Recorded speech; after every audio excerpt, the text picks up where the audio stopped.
continuamos con esta tradición de procurar presentar todos los años por el mes de diciembre, por estas fechas tan entrañables para todos, un número de nuestra revista. En primer lugar, quiero dar las gracias al Ayuntamiento de Balmaseda por cedernos el local, por cedernos esta casa para poder presentar el acto. También dar las gracias de una manera muy especial a Valentín Ibarra, nuestro vicepresidente, que, bueno, pues toda la labor de revisión de los textos, de maquetación de la revista y todo el trabajo que lleva pues a hacer esta revista que tenéis en vuestras manos, pues lo ha hecho él de forma altruista. Eso hace que, bueno, pues que ahí nos ahorremos un dinero para que la asociación pueda hacer otras actividades o dedicarlo a actos de este tipo. Decía también, aparte de dar las gracias al Ayuntamiento de Balmaseda por la cesión del local, pues por la subvención que nos ha dado este año, por la cual pues podemos pagar esta revista. Dicho esto, bueno, pues también conviene dar las gracias, y es de justicia dar las gracias a todas las personas que han escrito en este número. Son unos temas variados, yo creo que muy interesantes, novedosos, y bueno, pues que en un municipio de los habitantes que tiene Balmaseda, estamos hablando de 7.000 y pico habitantes, bueno, pues que saque una revista de este calibre, pues es una cosa que yo creo que no se ve mucho por ahí, ¿eh? Entonces, agradecer a las personas que han intervenido a la hora de realizar este libro. Bueno, dicho esto, la revista, pues como podéis ver, siempre partimos de un editorial y luego vamos presentando los artículos. El orden de presentación de los artículos no es por su importancia, sino es un tema una cuestión cronológica, es decir, los que tratan de temáticas más antiguas los presentamos primero y así hasta los más recientes. Por lo tanto, que el artículo vaya al número 5 no quiere decir que sea ni más ni menos que el número 3. Solo que cada año procuramos darle la revista pues un toque singular hacia una persona o hacia un tema. En este año es la figura de Martín de los Heros. Por eso el artículo, la editorial y el artículo de Martín de los Heros va en primer lugar. Dicho esto, en la editorial, bueno, hemos hecho una editorial, yo creo que intentando pues, hacer justicia a la figura de Martín de los Heros. Consideramos que en la villa de Balmaseda no se le ha hecho justicia. La Asociación Pro Balma hace aproximadamente un año o más ya presentó un escrito al Ayuntamiento de Balmaseda solicitando que un espacio de Balmaseda que nosotros proponíamos, que era la parte en la plaza de San Severino, lo que da al lado del Áxide, ese terrenito donde estaban antiguamente los taxis, pues pudiera ponerse una plaquita y un busto al estilo del que se puso de León Felipe, ¿no? Recordando a la figura de Martín de los Heros. Y esa propuesta, pues la corporación, y cuando digo la corporación no es solo el equipo de gobierno, sino todos los partidos del municipio, pues no han tenido a bien llevarla a pleno, pues consideran que no tienen el suficiente peso o no es de interés general. Bueno, pues cosas que nosotros desde la Asociación Pro Balma pues no entendemos esa postura con una figura como don Martín de los Heros. Y para no demorarme más, pues voy a leer simplemente en la introducción dos cosas que escribieron Séneca, una Séneca y el otra el Papa Francisco. Decía Séneca: ingrato es quien niega el beneficio recibido, ingrato es quien lo disimula, más ingrato es quien no lo devuelve y mucho más ingrato quien se olvida de él. Eso decía Séneca. Y el Papa Francisco, allá por el 2015, dijo lo siguiente: un pueblo que olvida su pasado, sus raíces, no tiene futuro. Es un pueblo seco. La memoria bien formada transforma el pasado en fuente de inspiración para construir un futuro de convivencia y armonía. Pues por lo tanto, creemos que esto recoge muy bien la situación en la que actualmente, desgraciadamente, estamos. Y sin más, pasamos al primer artículo, que es Martín de los Heros, que nos lo va a exponer un poquitín Valentín Ibarra. Gracias, Ricardo. Bueno, pues vamos a intentar hacer un resumen del libro que hicimos Xavi y yo en la pandemia del año 2021, quiero recordar. Y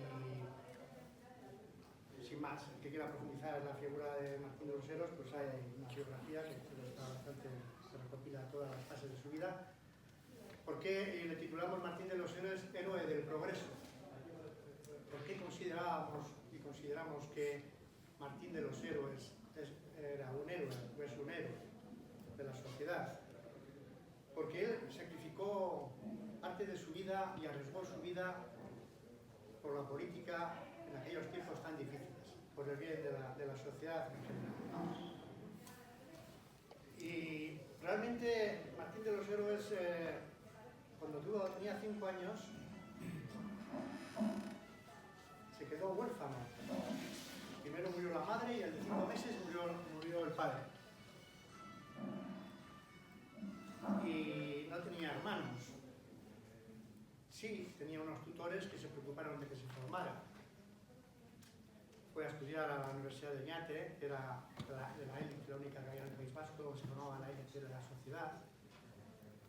Pero bueno, allí estuvo 3 o 4 años y con su espíritu de rebeldía tuvo un rifirrafe con el rector y abandonó la universidad y se vino a Madrid a la Guardia de Corps para ser integrante de la Guardia de Corps, que era una guardia de élite del rey.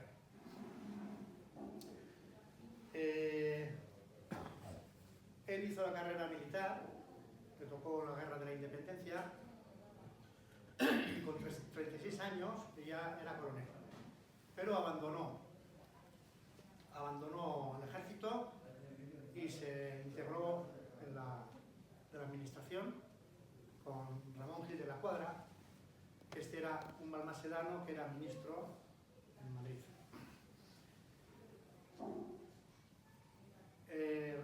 Fue con Ramón Gil de la Cuadra en la política liberal, cuando era muy difícil en aquel momento, porque Fernando VII reinaba de una forma, pues no sé, bastante dura, vamos a decir, para los que iban en contra suya. De hecho,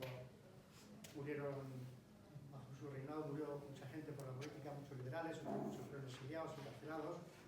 Al final, Martín de los Heros se exilió, como otros muchos miles de liberales, y estuvo 10 años en Lieja, en Bélgica, y volvió luego cuando estaban las cosas más tranquilas. En el 34, en 1934 volvió con Argüelles, el divino, el padre de la Constitución de Cádiz, y ya les tocó gobernar. En el 35 fue ministro de Gobernación, lo que se entendía anteriormente como ministro de Interior.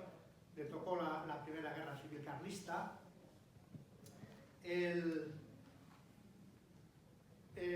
Bueno, sabéis que gran parte de la guerra civil carlista estuvo en Vizcaya, en Balmaseda, que todavía tenemos vestigios de la fortaleza, ¿no?, en el castillo.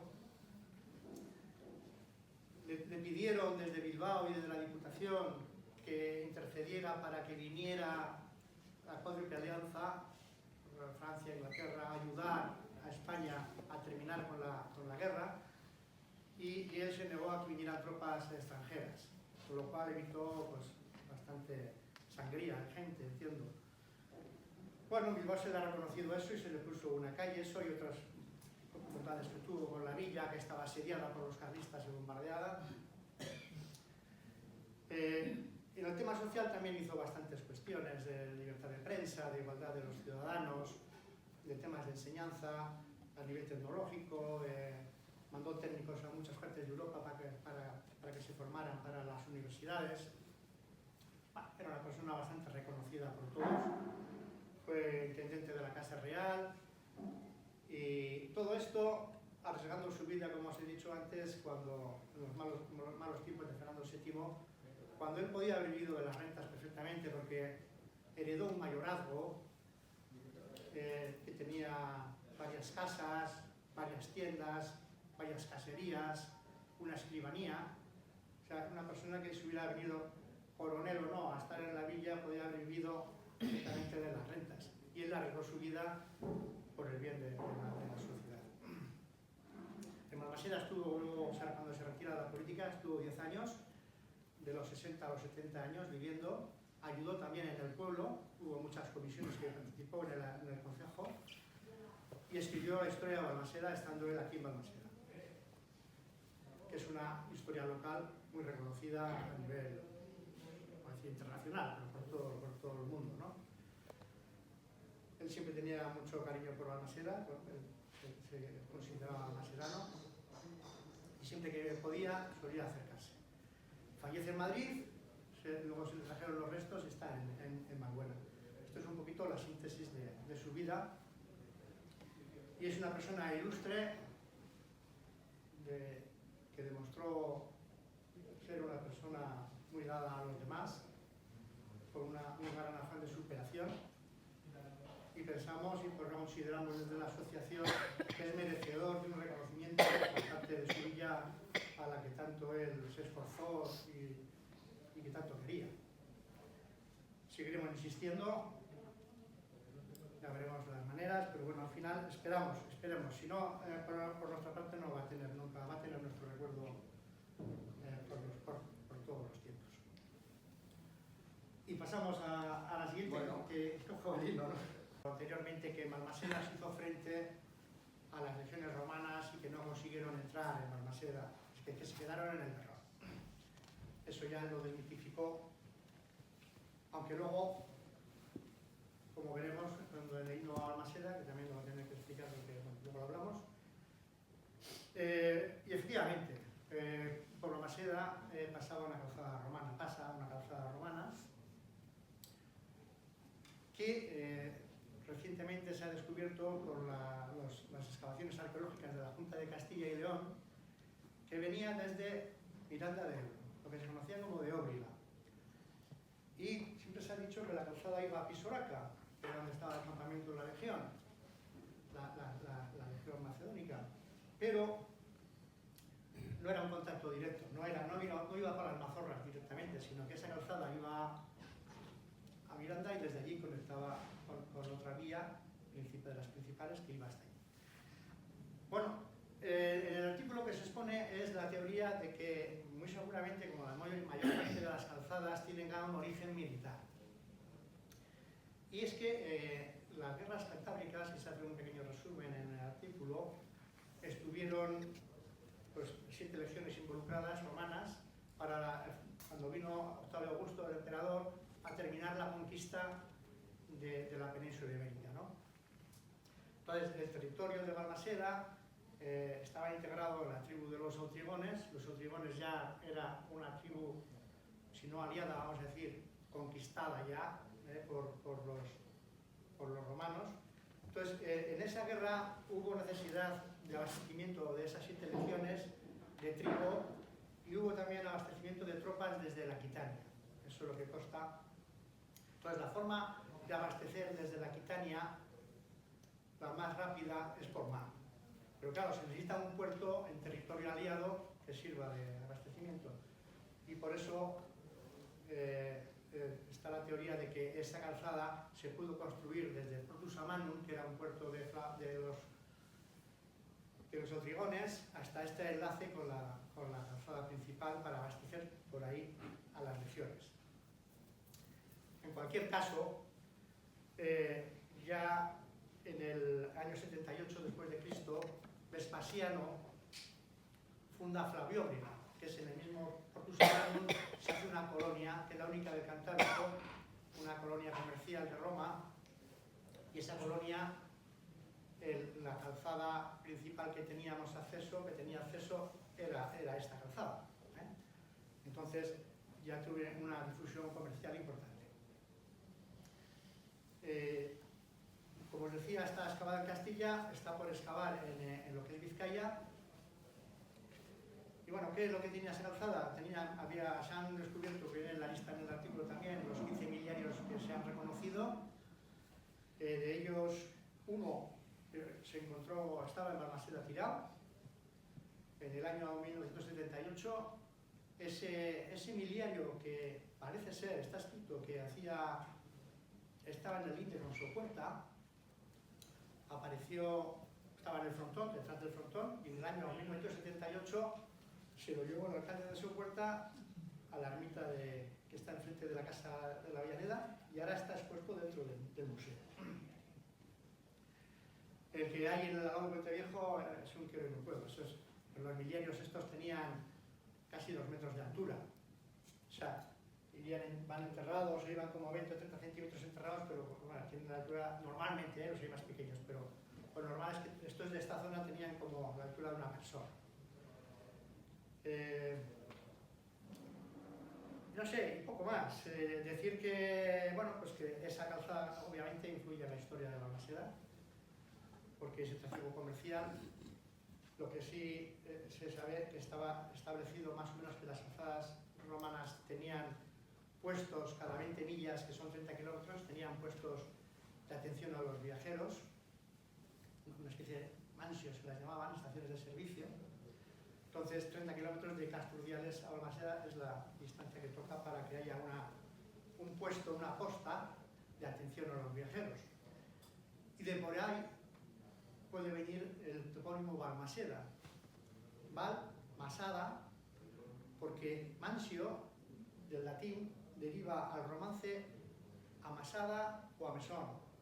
Entonces, una de las teorías también puede ser del origen de la palabra Balmaseda, que fuera Balmasada, valle de la mansio o valle del mesón o de la venta. Sin más, está en el artículo escrito y espero que sea de vuestro interés. Por el Papa Inocencio III, y tiene su origen en la redención de los cautivos. Pues en esa época la amenaza otomana era muy fuerte, ¿no?, en todo el mundo mediterráneo, en Europa. Entonces, normalmente lo que solían hacer los otomanos cautivaban en sus razias, en sus incursiones a personas, las llevaban a la Berbería, a la zona del norte de África, y entonces luego pedían un rescate. El rescate podía ser bien con dinero, o bien con especies, o bien con lo que fuere. Entonces esta orden de los trinitarios la funda un señor, un santo, que se llama San Juan de Mata, que es de origen francés, y sobre todo su actividad es la redención de cautivos. La orden de los trinitarios, normalmente donde se ubicaban, solían tener una pequeña casa, la Domus Trinitatis, la casa de la Trinidad, y a esa casa se le anexaba un hospitalito y una iglesia y un cementerio. Entonces en el siglo XV aterrizan aquí en Balmaseda. ¿Y por qué? Pues nosotros, no se sabe a ciencia cierta por qué, pero podemos intuir el por qué. El siglo XV en Balmaseda se mueve mucho dinero, es el dorado. Tenemos que imaginaros todo el hierro que se saca de las minas de las Encartaciones, de Somorrostro, que es el que saca a Vizcaya de la miseria, porque Vizcaya es un territorio pobre, muy pobre. Entonces, Vizcaya, si es lo que es gracias al hierro encartado. Ese hierro que se extraía de las minas de Somorrostro se evacuaba del territorio por 2 vías. Una, lo que iba a Europa, a la zona del norte de Europa, o Francia, era por vía marítima y salían desde Bilbao. Pero todo el hierro que salía a Castilla o al resto de España, la vía era por Balmaseda. Entonces, claro, ahí había, fijaos el dinero que se movía, ¿no?, en la compraventa, entre el contrabando, etcétera, etcétera. Esto eran las reglas. ¿Qué ocurre? En el siglo XV se empieza a construir la iglesia de San Severino. Y hay un dato curioso, que los balmasedanos la quieren tirar abajo, la quieren quemar. Entonces hay un documento del rey Fernando el Católico en el cual amenaza con serias penas quien se le ocurra hacer tal cosa. ¿por qué la villa de Balmaseda, los ciudadanos de Balmaseda, tienen una posición tan hostil con esa iglesia? Nadie va a querer quemar o tirar abajo la iglesia donde están enterrados sus antepasados. Eso es una barbaridad. Nosotros creemos, Valentín y yo, preparando este trabajo, que la vieron como una imposición, porque la iglesia primigenia del pueblo, ellos consideraban que era la iglesia del San Juan. De hecho, el nombre de Juan es el nombre más extendido en Balmaseda, con clara diferencia. ¿Qué ocurre?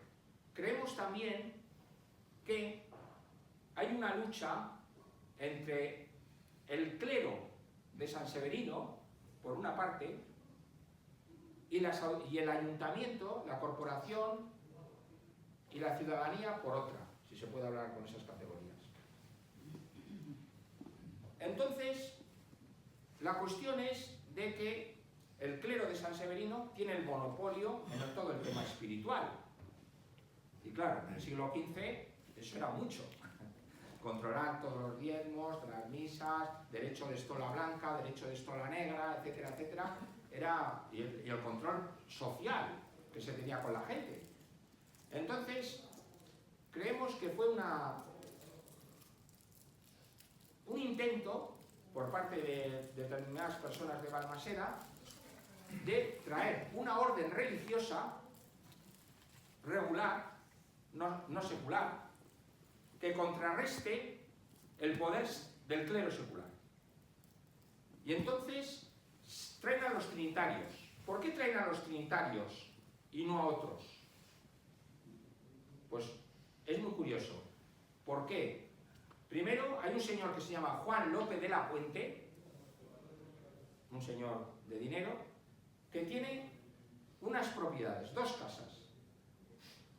En el lugar donde aproximadamente creemos que por la ubicación y la descripción de las escrituras está lo que es la Plaza Roja, que se llama ahora, al lado de la Enrico, y entre la iglesia de San Juan y la Enrico, ese lugar. En torno a ese lugar hay una propiedad. Entonces, este señor Juan López de la Puente, en escritura pública, que tenemos la escritura, todo esto hemos tenido, las fuentes que hemos tenido, hay un libro de un trinitario que se apellida Porres, y luego también en el Archivo Vaticano nos ha dado mucha información Saturnino Luis de Loizaga, que es un sacerdote franciscano que ha estado 50 años trabajando en el Archivo del Vaticano y que nos fuimos a ver en el verano a su casa de ahí de Álava, y nos atendió muy bien y nos ha dado mucha información. Entonces, este Juan López de la Puente dona a la Orden de la Santísima Trinidad, al convento de Burgos, que es un convento de los antiguos de la Orden de la Santísima Trinidad, que fue fundado por San Juan de Mata. Es curioso que el banderín de enganche con Burgos es un trinitario, un fraile, que se llama Juan García de Balmaseda. Qué casualidad, ¿no? Es mucha casualidad. Entonces, los trinitarios aceptan la donación, vienen a Balmaseda, están durante 7 años, pero ahí se produce una trifulca con el clero secular, que al final provoca que se tengan que marchar. Yo creo que se quieren marchar por no tener líos.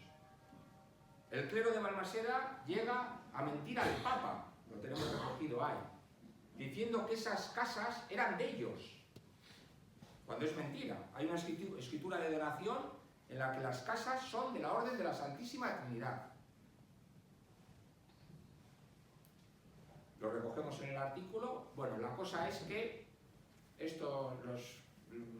la Orden de la Trinidad está 7 años aproximadamente y ya deciden marcharse.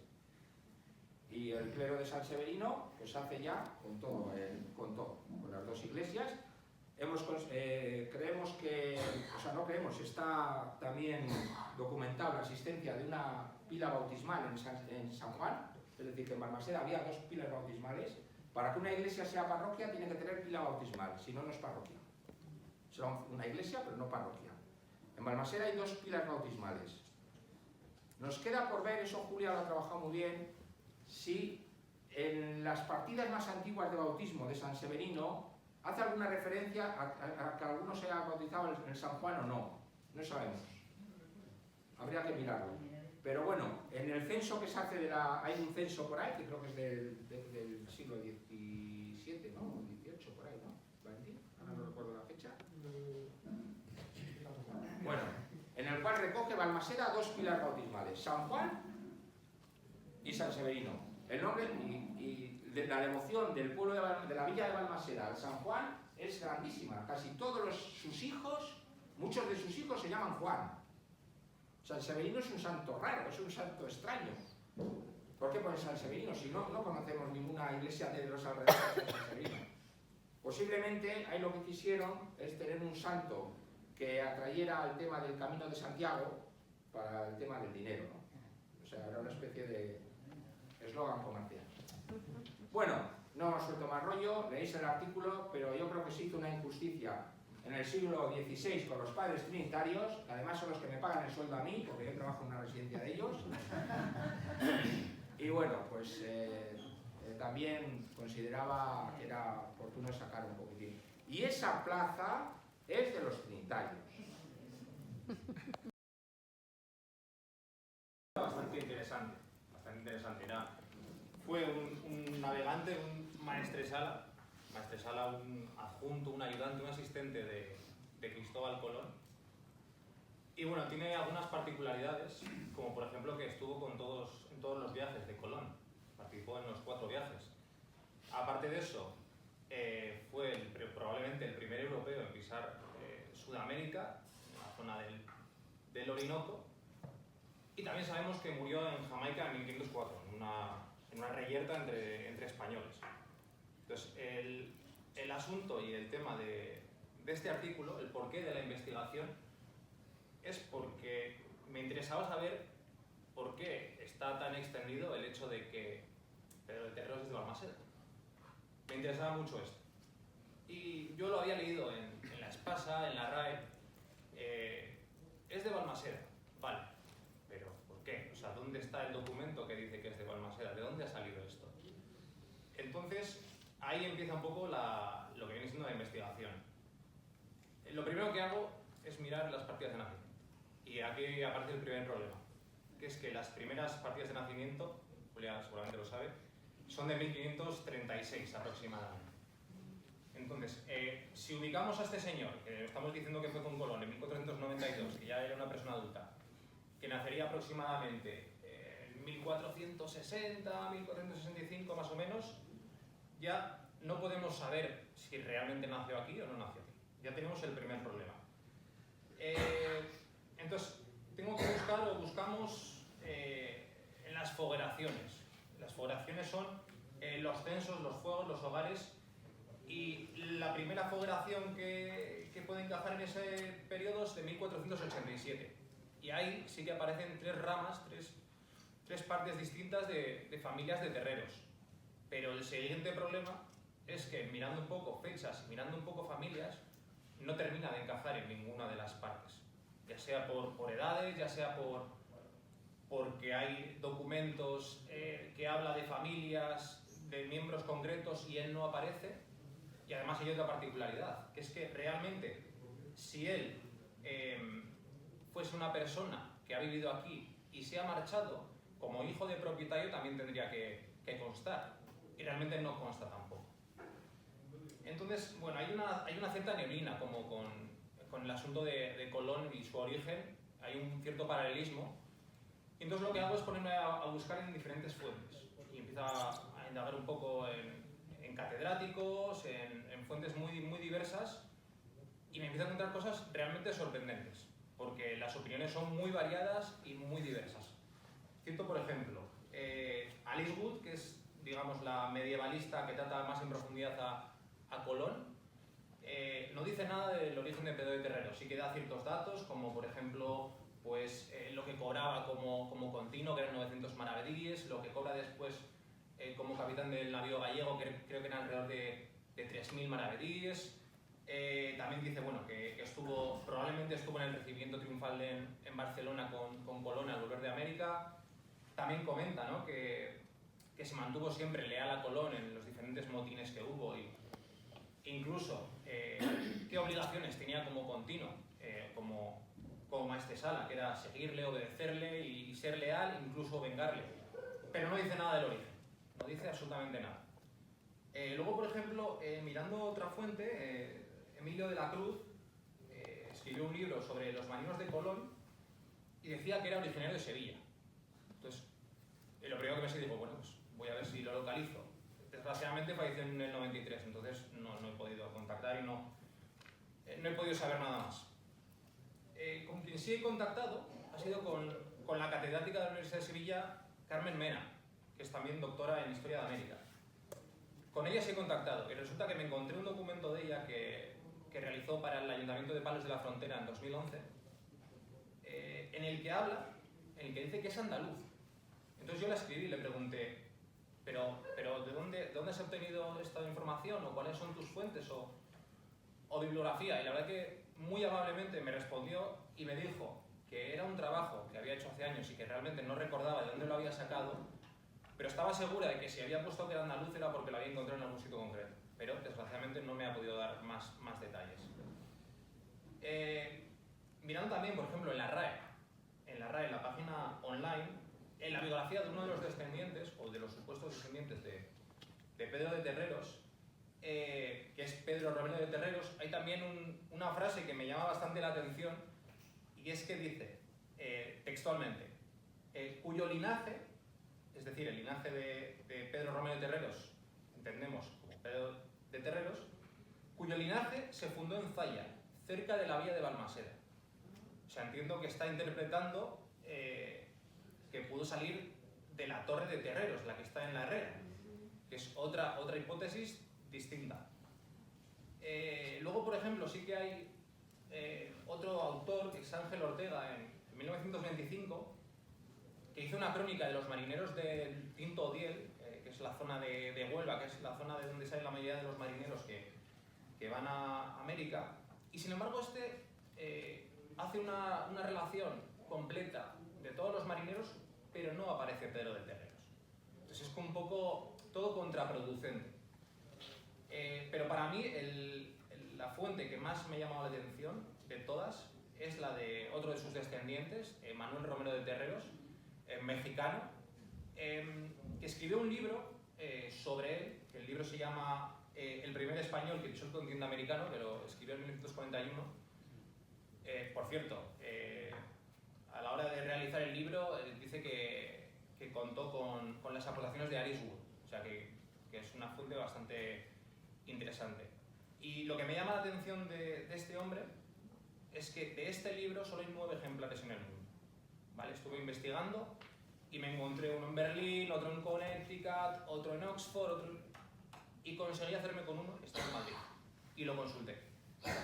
Y realmente lo que me encontré es muy curioso. Y es que él decía en el libro textualmente, pertenecía a una familia originaria de Balmaseda, Vizcaya.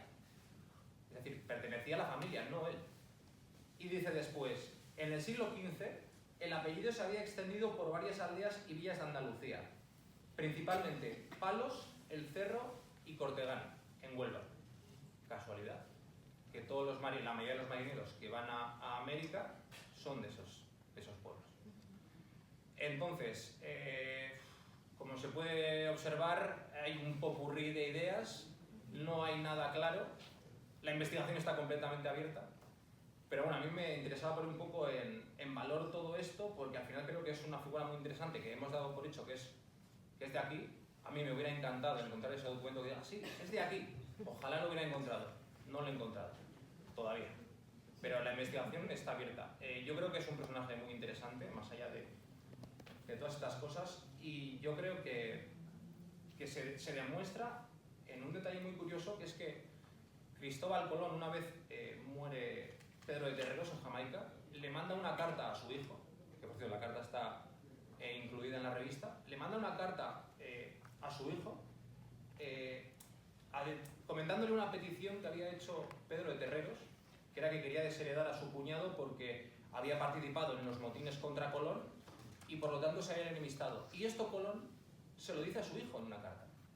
Entonces, quiero decir que si al final, si este personaje no hubiera tenido una cierta relevancia, creo que por lo menos no se tomaría la molestia de escribir sobre él. Entonces, bueno, sin más, esto es un poquito más o menos la historia, con un poquito más de detalle, lo tenéis en la revista y nada, espero que os guste.